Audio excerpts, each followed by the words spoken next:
വേനൽക്കാലങ്ങളിൽ നമ്മുടെ കണ്ണുകളിൽ വരാവുന്ന ഏറ്റവും കോമൺ ആയിട്ടുള്ള രോഗമാണ് ചെങ്കണ്ണ് അഥവാ കൺജങ്ക്റ്റിവൈറ്റിസ്. നമ്മുടെ മുത്തശ്ശിമാർ നമ്മളോട് പറയുന്നത് ചെങ്കണ്ണ് പകരാനുള്ള രീതി നമ്മൾ ചെങ്കണ്ണുള്ള രോഗിയെ കാണുകയോ അവരോട് അടുത്ത് പെരുമാറുകയോ ചെയ്താൽ. എങ്കിൽ അതല്ല വസ്തുത.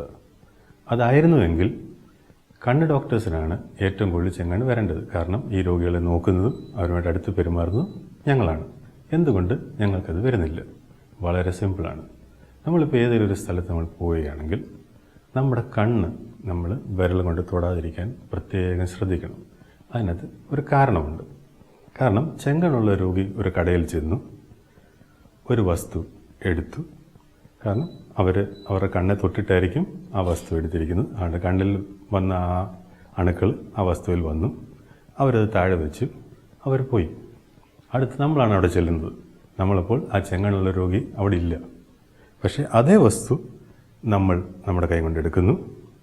ആ അണുക്കൾ നമ്മുടെ കയ്യിലേക്ക് വരുന്നു. അപ്പോഴാണ് നമ്മൾ പെട്ടെന്ന് നമ്മുടെ കണ്ണിൽ എന്തോ വീണെന്നോ എന്തോ കണ്ണിൽ പറ്റിയെന്നുള്ള തോന്നലിൽ നമ്മുടെ കണ്ണ് തൊടാൻ പോകുന്നത്. അങ്ങനെയാണ് ചെങ്കണ്ണ് പകരുന്നത്. അതുകൊണ്ട് ചെങ്കണ്ണ് പകരുന്നതിന് ഒരു രോഗിയെ നമ്മൾ കാണുകയോ അവരുടെ അടുത്ത് പെരുമാറുകയോ ഒന്നും ആവശ്യമില്ല. വേറൊന്നും നമുക്ക് പ്രിവെൻറ്റ് ചെയ്യാൻ പറ്റുന്നത്, അഥവാ നമ്മുടെ കണ്ണിൽ എന്തെങ്കിലും ചൊറിച്ചിലോ അങ്ങനെ വല്ലതും ഉണ്ടെങ്കിൽ നമ്മൾ വിരൽ കൊണ്ട് നമ്മുടെ കണ്ണ് തൊടാതെ പ്രത്യേകം ശ്രദ്ധിക്കണം. എന്ത് വല്ലതും കണ്ണെ തൊടണമെങ്കിൽ ഈ ഭാഗം കൊണ്ട് കണ്ണെ തൊട്ടാൽ മതി, ഇന്ന് വൈപ്പ് ചെയ്താൽ മതി. അതും റിസ്ക്കാണ്. കാരണം ഇവിടെ എന്തെങ്കിലും ഇൻഫെക്ഷനുള്ള രോഗികളുടെ എന്തെങ്കിലും തൊട്ട് കാണാം.